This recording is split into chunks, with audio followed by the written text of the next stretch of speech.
So, Saga, how do you say your last name? Tuitele. Tuitele.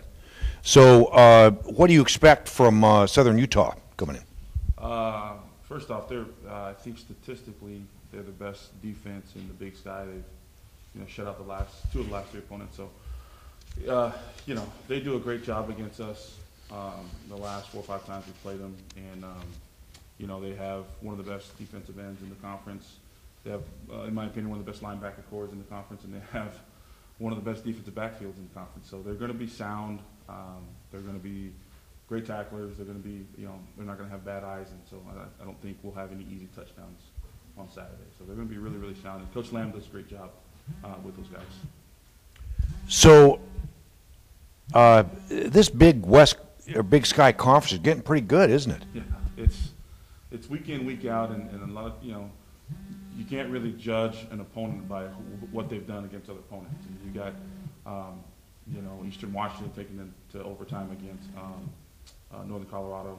So you never know what you're going to get, and it's a very, very competitive league. It's a very different league, and it's a league of matchups. And if you match up well against an opponent, then you're going to fare well. But it's a rough conference, top to bottom.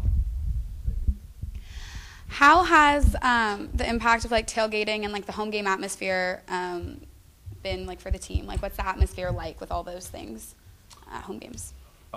Personally, they love it. I mean, I see them. It brings them up. It fires them up. I think it's great for the university. It's great for our program. Obviously, it's great for the community, and it's another part of why this place is so special. And our kids love it. Our coaches love it. And before the tailgating, before the walk down used to be kind of empty. Walking down that hill to the stadium. But now the kids look forward to it. Our families look forward to it. We look forward to it. And I'm sure the people participating in the tailgating look forward to it. So it's a great atmosphere. And in our conference, I would there are probably a couple teams that can rival our game day atmosphere. Awesome. Question for Josh. All right, Josh.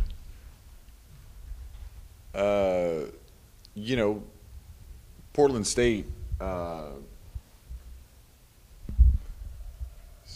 Portland State.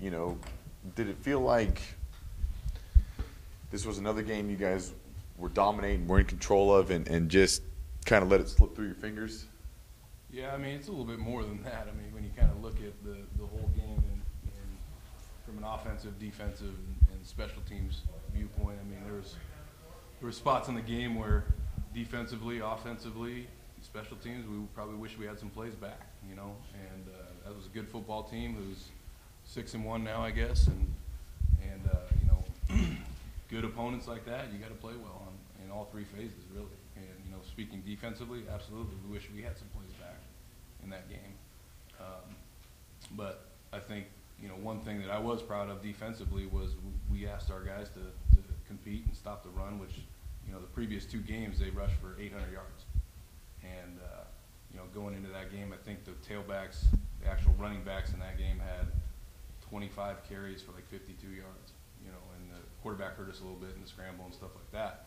But our guys, I was proud of the way our guys reacted and stood up to the challenge and did a good job doing what we asked them to do. And unfortunately, didn't turn out how we wanted it to.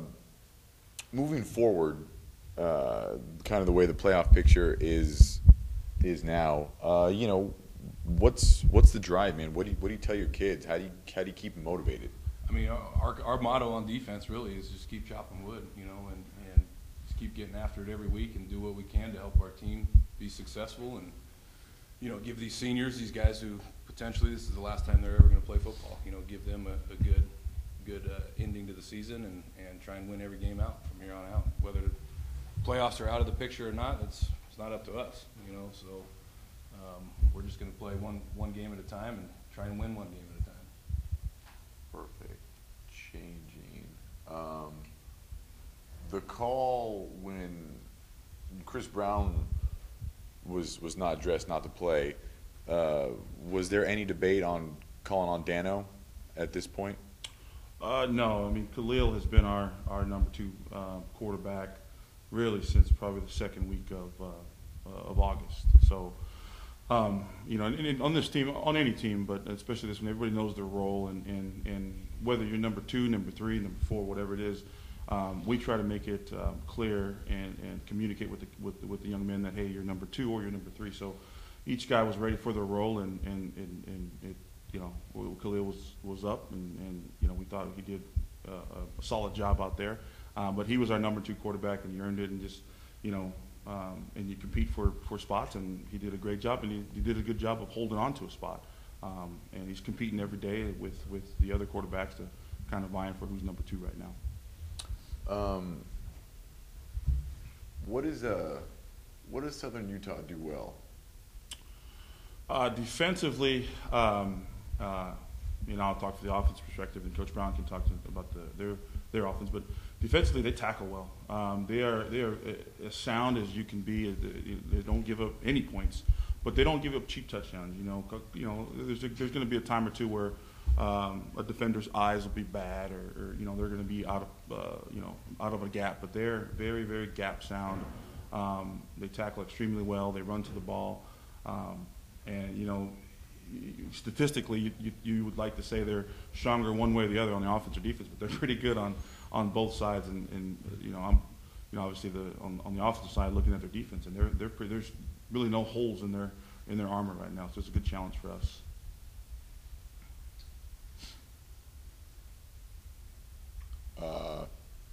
Same question. What do they do well offensively? I think if you look at them offensively, I mean, they're putting up some big numbers, just like almost every school in the Big Sky. But you know, one of the things that kind of makes them unique, I mean, they're pretty similar to University of Montana, but willing to run the ball a little bit more, and their tempo. You know, they try and get people off guard with their tempo, and they go extremely fast at times. Where, you know, you look at some of the film, the chains aren't even set, and they're running another play.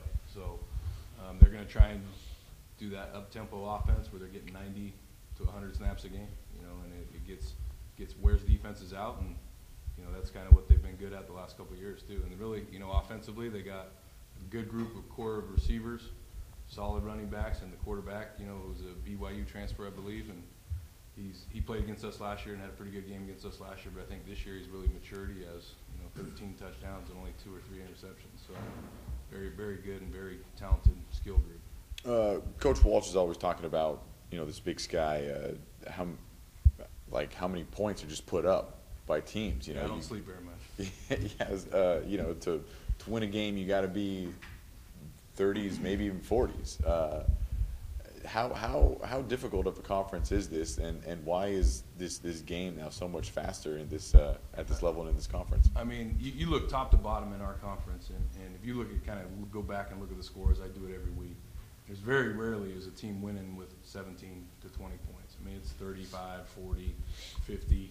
Some schools are scoring 60 points a game, you know, and shoot, our offense does it too. So I don't know what the shift has been. You know, a lot of the rules in football, in my opinion, are a little bit favored for the offense. But, you know, there's some very talented offensive players in this conference. I mean, you look top to bottom, I think, you know, our guy Chris Brown and the quarterback for Montana State, the wide receiver for Eastern Washington, those guys are going to be all those guys are going to be All-Americans, you know, and they're all coming from the same conference. So top to bottom, I would say, I mean, offensively, this is probably one of the best conferences in the country. Thank you.